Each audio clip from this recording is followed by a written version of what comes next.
Good evening everyone. Saraswati পুজোর দিন তো ঠাকুর দেখতে যেতে পারিনি, সেই জন্য পরের দিন বেরিয়ে গেছি ঠাকুর দেখতে আমি, বাবি আর সায়ন মিলে। তো বাবি এখানে রেডি হয়ে গেছে, আমিও রেডি হয়ে গেছি। তারপর প্রথমেই চলে এলাম বেরিয়ে ট্রেন্ডসে। আমাদের টুকটাক কিছু শপিং করার ছিল, সেই জন্য কালেকশন খুব একটা পছন্দ হয়নি, বাট যেহেতু নিতেই হতো সেই জন্য চলে এসেছিলাম। তারপর কেনাকাটা করে চলে এসেছি ঠাকুর দেখতে।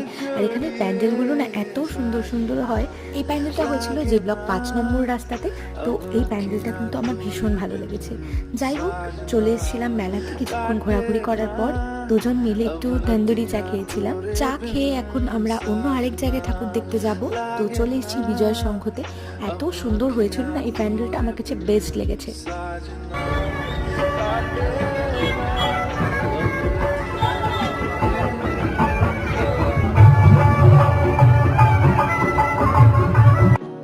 আমাদের এখানে প্রত্যেকটা পুজো প্যান্ডেল যেমন সুন্দর হয়, তেমন প্রতিমাও ভীষণ